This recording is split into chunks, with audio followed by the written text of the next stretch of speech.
Hey, it's Reed Hall here from Reed's Workouts. What I'm giving you today is a plyometrics routine that I use with my volleyball players that make them more technically efficient jumpers. It's not uncommon for me to get a volleyball player and test their jump touch at the beginning of the session and then test it again at the end of the session and they're touching 2 to 3 inches higher.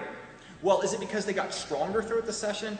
Well, not really, because it was only one session. It's because they're getting more technically efficient. The things that we're going to focus on in this exercise progression is how to properly get into the loaded position, how to get out of that loaded position and up fast, as quickly as possible, and then how to properly land so we don't cause so much stress on our knees. Drop to load is the first exercise in the progression. This exercise focuses on properly getting into the loaded position. As you step off the box, you want to prepare your body so you're going to be in the most optimal loaded position. Perform one set of 12 repetitions with 5 to 10 seconds rest in between each repetition. As you step off the box, you want to prepare your hands early. Your arms should be set behind your back before your feet make contact with the ground. When your feet make contact with the ground, it should be your toes, heels, your knees should have a slight bend, your knees should be pointing outwards, and your back should be at slightly greater than a 45-degree angle. Have your athletes pause in the loaded position for 2 seconds and you can evaluate their posture. The second exercise is load to extend. In this exercise, we're going to focus on moving out of the loaded position and utilize our power sources as optimally as possible. Perform 3 sets of 10 repetitions and take 30 seconds rest between each set. In the initial position, my arms lead the movement.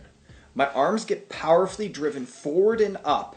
As my arms cross my hips, I simultaneously extend through my ankles, my knees, and I move my hips up and forward. So my arms lead the movement. So our major power sources is an arm drive, extension from our ankles, my knees, and moving my hips up and forward. In this exercise, I give the kids one focus each set. This set we're going to focus on a powerful arm drive. The next set, we're going to focus on powerfully moving our hips up and forward. Pick one focus at a time. The third exercise is called jump pause. In this exercise, we're essentially connecting the dots between exercise 1 and 2. You'll perform 3 sets of 8 repetitions of this exercise and rest for 45 seconds between sets. The focus of this exercise is exploding out of the loaded position using the technical cues that were in the previous exercise. When we land, we want to land soft and we also want to land in our loaded position. As I land, my toes hit the ground followed by my heels and I descend into a semi-squat. As I'm landing, my arms should already be prepared. So when I land, I'm landing soft and I'm landing in our loaded position that we focused on in the first exercise. The fourth exercise we're going to focus on is continuous jumps. Perform 4 sets of 8 repetitions with 30 seconds rest between each set. The focus in this exercise is be able to get up fast and be able to land efficiently so it doesn't cause stress on our knees and land in a way that we can get into our loaded position really quickly and efficiently. From your loaded position, you're going to explode up into a powerful jump. As you're landing, you've got to prepare your body to get into the loaded position. As I'm landing, I'm setting my arms back. I'm going to land with my toes followed by my heels and descend in a slight semi-squat with my knees pushed out. As soon as I hit my loaded position, I'm getting up as fast as possible.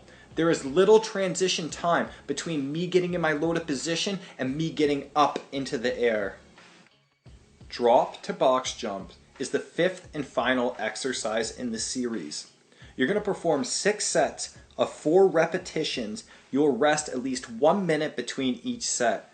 I don't want your athletes getting exhausted. I want them to feel powerful and technical for every repetition that they perform.